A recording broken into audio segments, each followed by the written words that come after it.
Maintenant que vous avez vu la vidéo du BRGM concernant la formation du charbon, nous allons en faire un petit récapitulatif. Tout commence par le développement dans la région d'une forêt très dense, une forêt de type tropical. Une forêt de type tropical dans le nord? Il n'y a pas comme un petit problème de climat par hasard? Et pourtant oui, lorsque le charbon s'est formé, il y a 300 millions d'années, le nord bénéficiait d'un climat équatorial. Il faut dire qu'il n'était pas tout à fait situé au même endroit qu'aujourd'hui. Si on regarde la Terre à cette époque, eh bien la France, et donc le Nord, était environ là, juste au niveau de l'équateur. Et donc, pas de problème pour qu'il s'y développe une magnifique forêt équatoriale. On vous avait bien dit que la biodiversité évoluait au cours du temps. Et si on n'a pas aujourd'hui le même genre de paysage, c'est que malheureusement depuis, sous l'effet de la tectonique des plaques, dont vous avez entendu parler au collège et que vous reverrez pour certains en première S, les continents se sont peu à peu éloignés les uns des autres pour former le monde tel que nous le connaissons aujourd'hui. Mais revenons à la formation du charbon. On a dit qu'il y a 300 millions d'années, il y avait eu le développement d'une forêt dense. On parle ici de biomasse. La biomasse, c'est l'ensemble de la matière vivante, la quantité de matière produite par tous les êtres vivants, les végétaux et les animaux, dans un écosystème. Pour la forêt dont on parle, on additionne la masse des arbres, celle des plantes, des feuilles, des insectes, la masse de tous les êtres vivants. Donc cette forêt qui se développe, c'est de la biomasse. Mais quelques années plus tard, cette biomasse meurt. On passe à l'étape 2. Le niveau de la mer remonte, peut-être sous l'effet de la fonte des glaces, et la biomasse se retrouve enfouie sous l'eau, ce qui la fait mourir. Une fois morte, elle se dépose sous forme de débris au fond de l'eau. Qu'est-ce qui se passe normalement quand de la biomasse meurt? Nous le verrons dans le chapitre sur le sol. Normalement, quand de la biomasse meurt, elle se retrouve décomposée. Toutes les molécules organiques qui la composent sont dégradées par des champignons, des bactéries, des insectes, qu'on appelle la microfaune du sol. Et la biomasse morte est minéralisée, c'est-à-dire que toutes ces molécules organiques sont transformées en molécules minérales et notamment en sels minéraux. Mais dans le cas qui nous intéresse, ici, la décomposition n'a pas lieu. Pourquoi?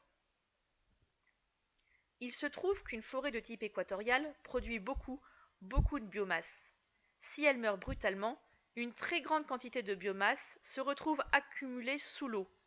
Et sous l'eau, elle va être rapidement recouverte de sédiments. C'est l'étape 3. Les sédiments, ce sont des petits morceaux de roche, des sables, des graviers, des argiles, qui sont transportés par les fleuves et les cours d'eau. Ils viennent recouvrir les débris de la biomasse. En les recouvrant, ils empêchent le dioxygène de passer.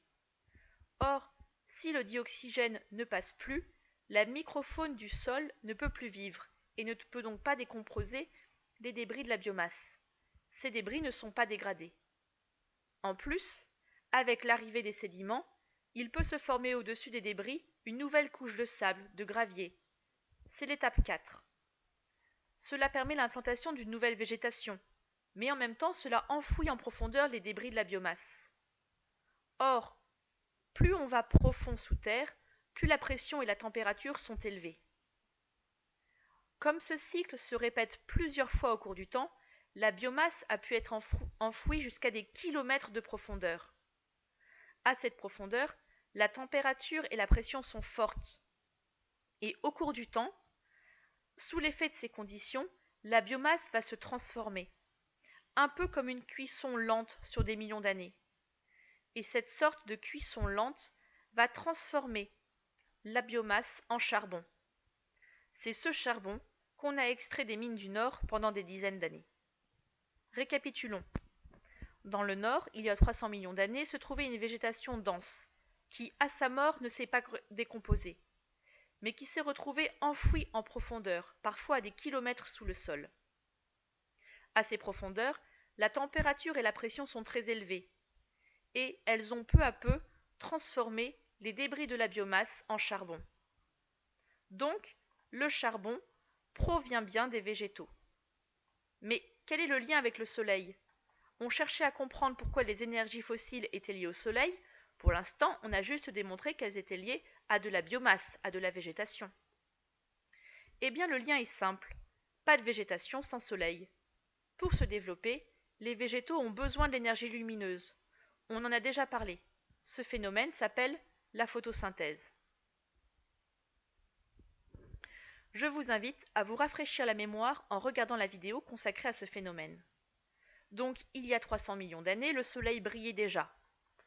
Et des végétaux ont capté cette énergie solaire de l'époque pour fabriquer leur biomasse par photosynthèse. Cette biomasse, en échappant à la décomposition et en étant soumise à de fortes conditions de température et de pression, est devenue progressivement du charbon. C'est pour cela qu'on peut dire que le charbon est de l'énergie solaire fossile, car il s'est formé par l'énergie solaire captée il y a 300 millions d'années. D'une manière analogue, le pétrole et le gaz naturel ont également été formés par la biomasse d'anciens êtres vivants, qui utilisaient la photosynthèse et donc l'énergie solaire. Dans leur cas, il ne s'agissait pas d'une forêt, mais de phytoplancton. Le phytoplancton, c'est la partie du plancton composée par des microalgues, qui sont donc capables de faire la photosynthèse. C'est pour cela qu'utiliser des ressources fossiles, c'est récupérer de l'énergie solaire qui avait été stockée depuis des millions d'années.